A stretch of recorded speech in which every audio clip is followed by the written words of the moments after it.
Hello, my name is June and I am really excited to be here to talk to you about a very important topic that's close to my heart.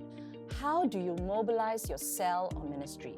You know, to me, the distinguishing factor between a good and a great leader is the ability to mobilize. So in today's lesson, I have two objectives. One is to impress upon you why do we need to mobilize our cell and ministry. And the second agenda is to teach you how to mobilize your cell and your ministry. Now, if you look at the first picture that we're showing you, there are two friends who are about to cross the river. But the first friend, who is in front, is trying to mobilize his friend to cross the river with him. But when you look at the picture closely, you will see a very scary big fish that's lurking in the water. And so the second friend is a little bit apprehensive. Do I go with my friend or do I not cross the river? Now, what the first friend has failed to do is to plan. So the first thing you need to do when you want to mobilize your cell or ministry is you need to plan. If you fail to plan, you're essentially planning to fail. Let me repeat. If you fail to plan, you plan to fail. So if the friend that's crossing the river first had planned, had scouted out the water, he would have seen that it would be scary to cross. So he has failed to plan. And therefore, he was not able to mobilize his other friend to cross the river. So I hope that I've made it very clear to you that in mobilizing, you need to plan. Now, over the years, leaders have often come to me to say, June, I know we need to mobilize, but I find it so hard. It is so hard to get my cell or my ministry to do something. How do I mobilize? Well, I always tell them there are 3 A's that you need to remember. First is you need to align your cell or ministry to your plans. Second, don't just keep your plans in your head or in your mind because people cannot read your mind.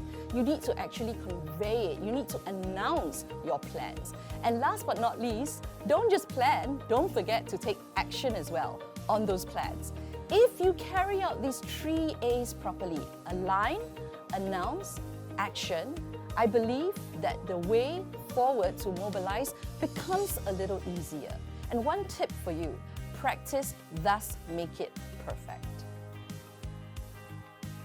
Here at SIVKL, we believe in a 4-stage process or a framework that we call GRPR. G stands for goals, R stands for roles, P stands for process, and R stands for relationships. Now bear with me, if this is the first time you're hearing this, don't worry, I'm going to take you stage by stage so that you understand what we mean by this thing called GRPR. So let's head to the first G, which is the goals. So in goals, basically, what you are doing as a leader when you speak to your cell or ministry to mobilize is you're explaining the why behind the what. And I hear that a lot of leaders tell me, but I already explained the what, but I still cannot get people to come. This is the secret. Explaining what to do, it is not enough. Let me repeat myself. Explaining what to do is not enough. The real goal is to explain the why behind the what. Let me give you an example. Let's just say Pastor Chu told you, hey leader one, I need you to tell your cell to do a cell watch party. So you are very excited about it. You know, Pastor Chu told me to do it, I'm going to do it. You go back to your cell or your ministry and say, hey, next week, this is what we're going to do. We're going to launch a cell watch party or a ministry watch party. And you stop there. And there is no one who is with you to do it. No one, they see your excitement, but they still don't get it. Because you have failed to explain the why behind the what. All you did was you said, Pastor Chu said it's a good idea. But what about yourself as a leader? How do you feel about it? So the right way in carrying out the goal part is to say, hey cell, hey ministry, guess what? Pastor Chu told us to do a watch party and I am excited about it. You know, in this time of the pandemic, People are so disconnected. And I feel that we're losing our people. If we do a cell watch party, it would be so cool to connect everyone again. We're watching the sermon at the same time. We can react and give feedback and respond in the same time. Aren't you excited? What you've done is you've explained the why behind the what. The what is the information. The why is the transformation. So the first part of our GRPR is really the goal. Once you get your goal clear, once they sense your passion and they understand why they're doing it, you would have satisfied and successfully completed the first stage of this 4-step process. The second part of this framework is R. R stands for roles. Who? Now, let's just go back to my example of a cell watch party. So in getting ready for a cell watch party, there would be people that you want to invite. Maybe you would even want to order food for everyone. Or maybe you even have a team. You know, like everybody today, let's wear pink. I know I hear the guys complaining, but just bear with me in this example. Let's just say in your mind as a leader, you have all these great ideas, but you didn't assign a member of your ministry or cell to do it. They were just things that you said, and everyone left. Come that Sunday, when you watch the cell watch party, you'll realize that there were no invitees because no one actually sent out the invites. Everyone wore a different color because there was no reminder, right? And we didn't have any food because someone forgot to order food. So where does that fault, or not fault, but where does the problem lie is because you didn't assign roles. So we've explained why we want to do a cell watch party and we've gotten everyone excited, but we didn't go to the second stage, which is roles. So I would like to reiterate that if you want your goal to be successfully executed, you want people to be mobilized, you need to put out very clear defining roles. The third stage of our process is called process. And this one is going to take a little bit longer to explain, but bear with me.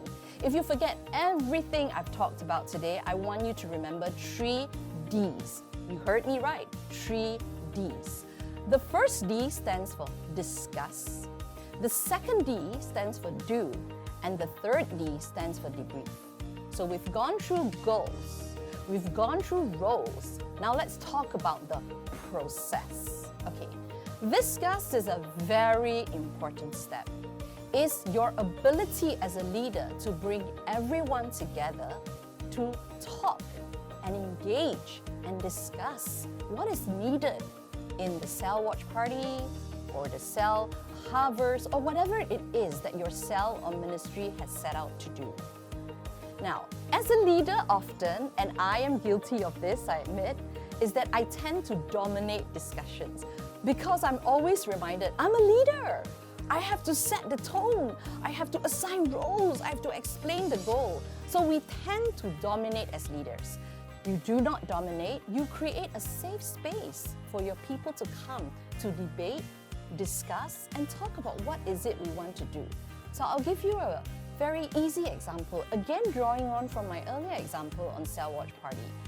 Hey everyone, can we make the team for watching the cell party together? Let's all wear pink. And you will get guys who'll be like, June, pink, that's not manly enough for me. So then they will say, oh, how about blue? And then you've got girls who's like, I don't have anything blue, I only have pink, I only have pastel, can we do those colors? So as a leader, you don't shut those conversations down, you allow it. You allow them to talk, right? But after a while, you wrap up. You wrap up and you say, okay, I've heard a lot about the different colors today, but we're gonna have to make a decision.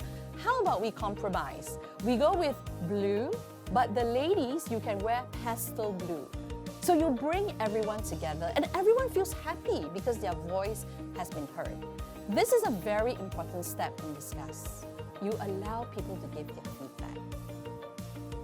Another thing in Discuss that's important is to allow people to freely voice, in case they're still not sure of the goal. They heard you, they feel your excitement, but they don't feel it.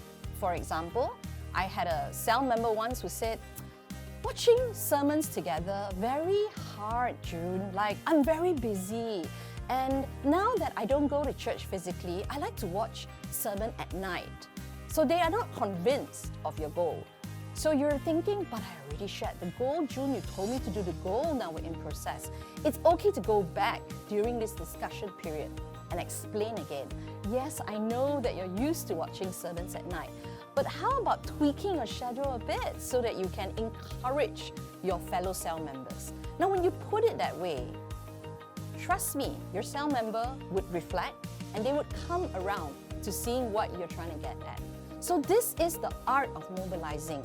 You're not forcing, you're not shoving your ideas on people, but you're trying to align them to what you see as a good idea. So once discussing is all done, don't forget to wrap up. So leaders are often very excited. They've had a 1-hour discussion and there's like so much things discussed. And they're like, we got everything done, checklist. Oh, 10 things on my list we discussed today. I did a great job.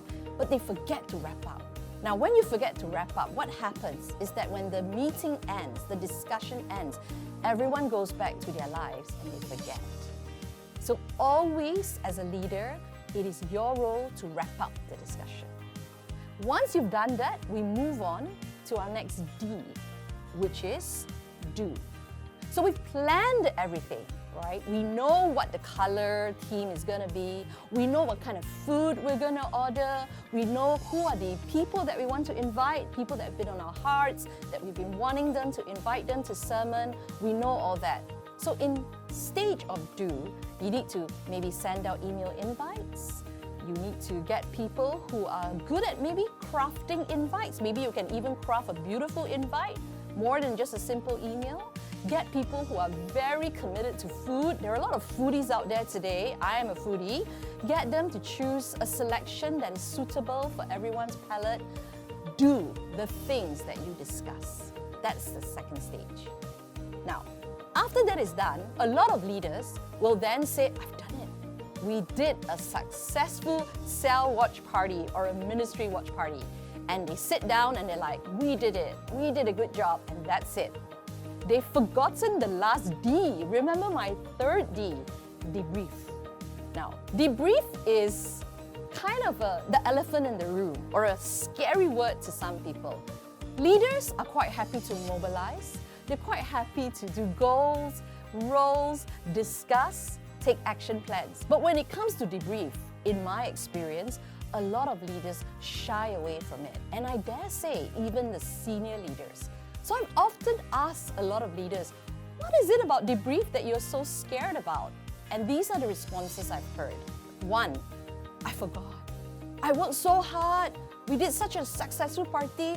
Don't need to debrief lah, June. Enough. We already did it. We secured our KPI.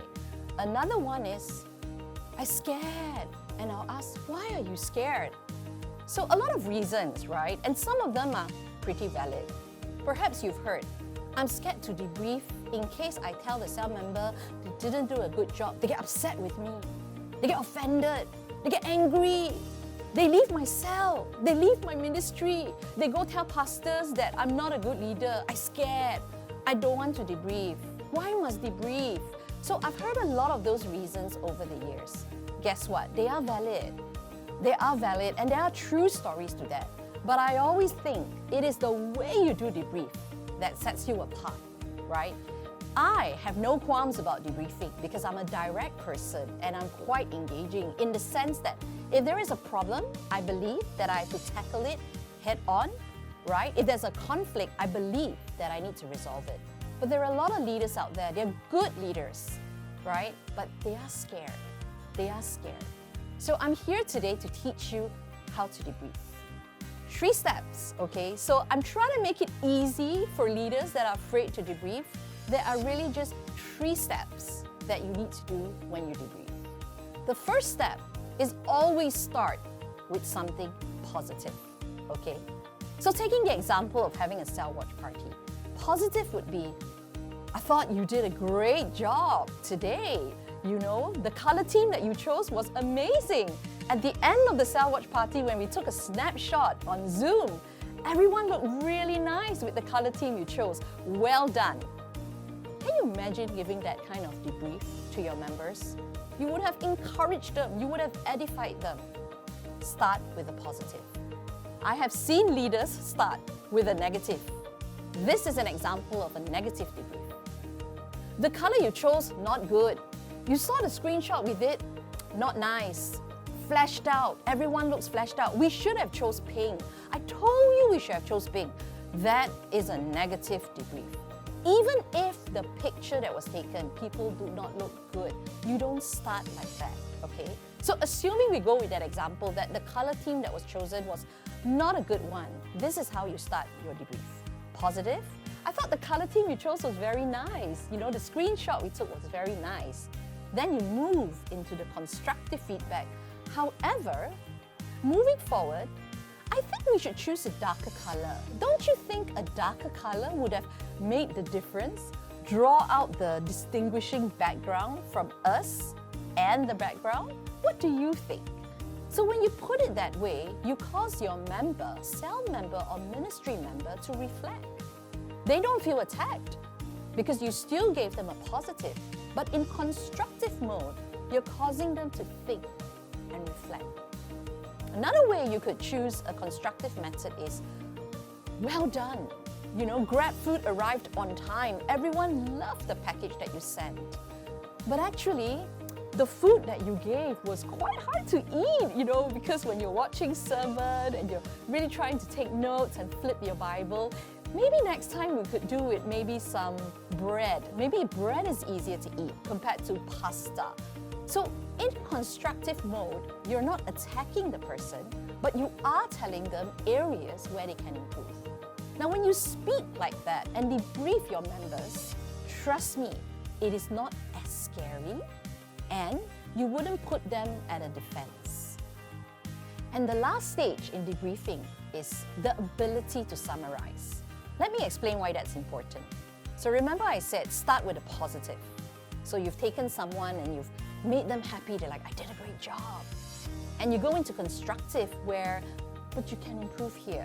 So you leave your member with a positive and a constructive. And they're like, okay, what does June say? Did I do a good job?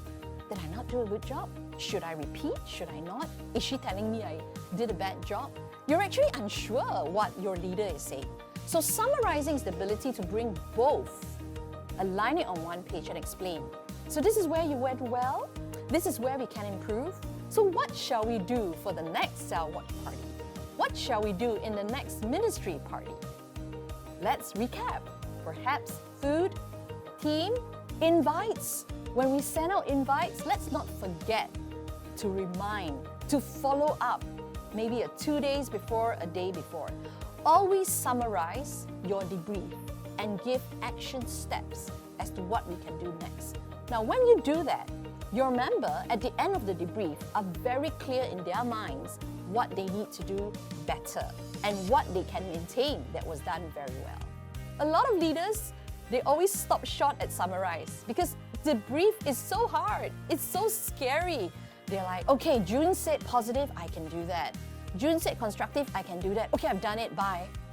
Let's close the debrief. Bye, pray, and that's it. No, summarize because your members may still be in a state of confusion. Is it good? Is it bad? So summarizing is bringing both together and giving people the next steps they need to move ahead.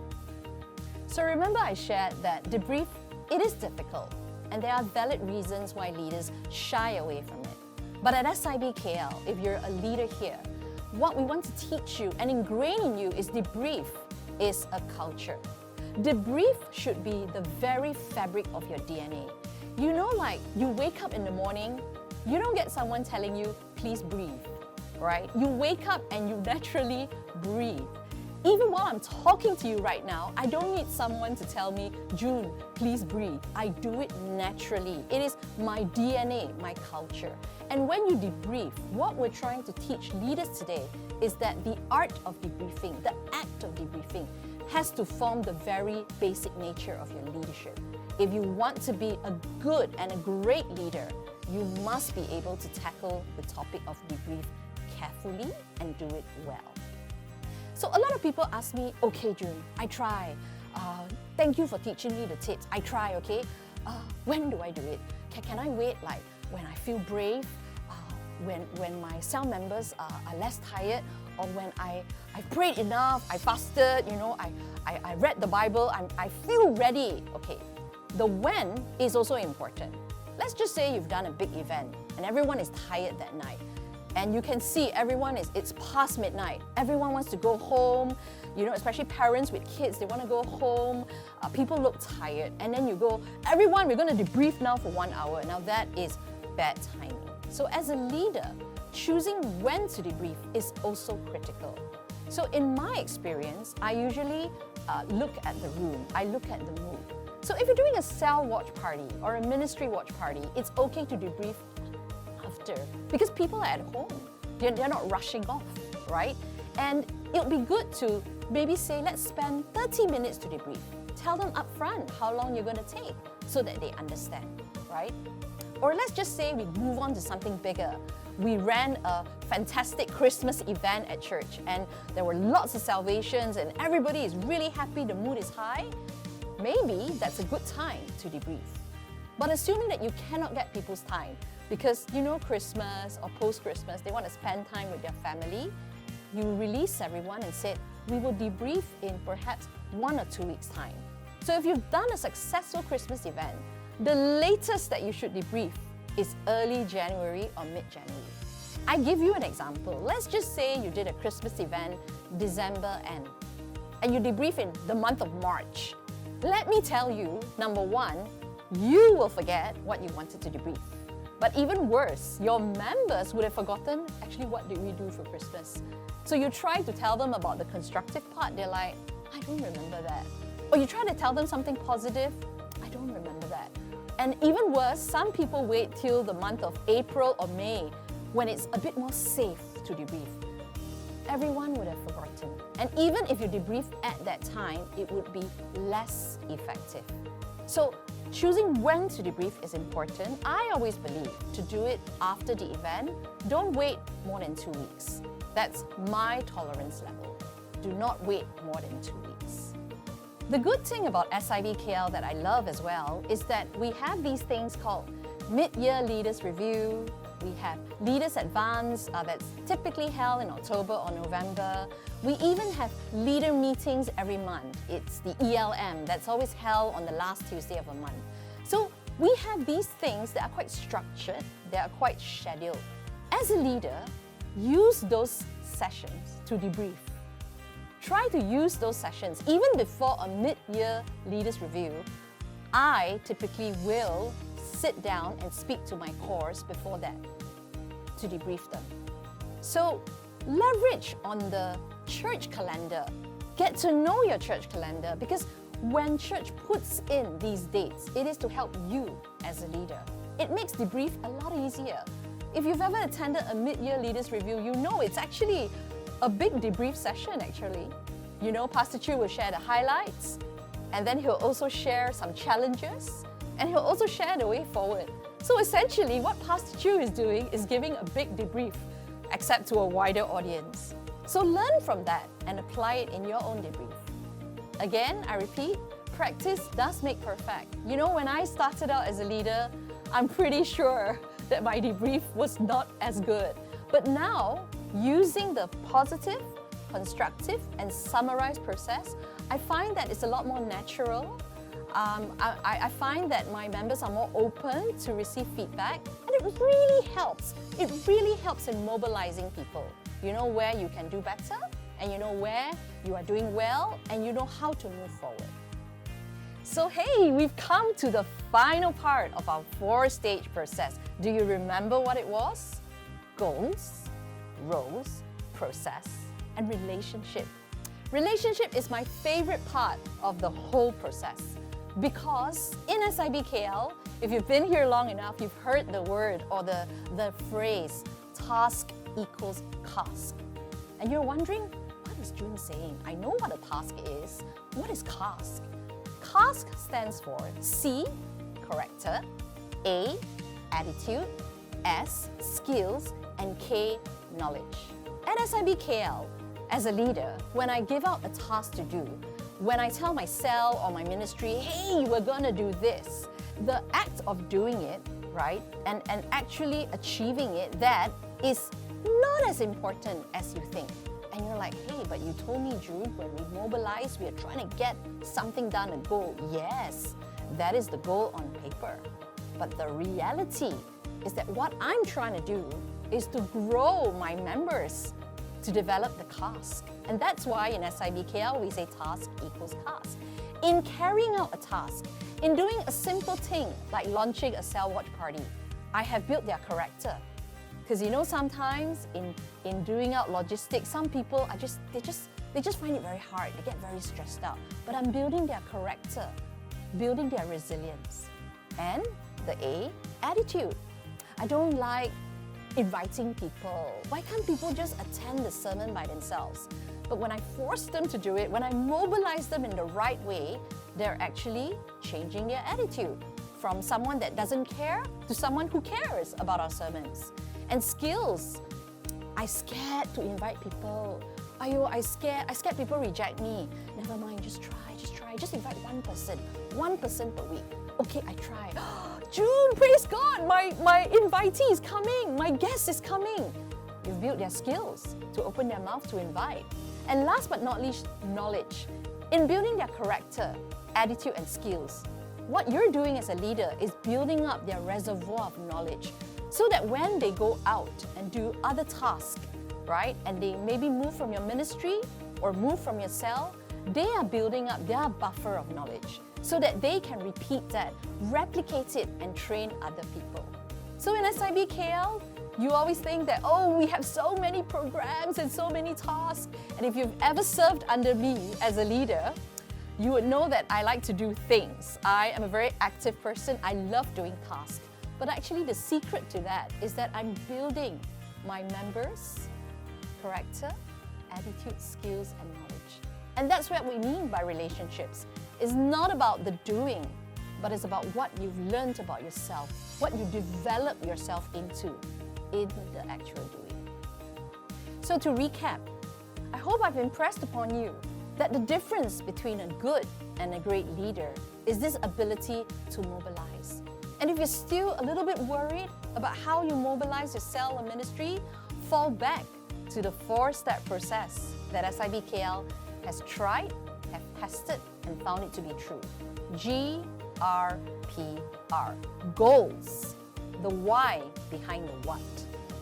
R, roles, who is to do these tasks.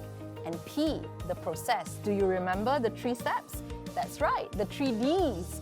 Discuss, do, and debrief. And last but not least, remember everything we do is about building relationships. Not about the task, but it's about mobilizing people together, harnessing their skills, getting them to fellowship with one another in executing a task. It's all about relationships. At SIBKL, you've heard of the saying, people over programs. So don't focus on the program so much, focus on the people. And that is the cornerstone of mobilizing a team.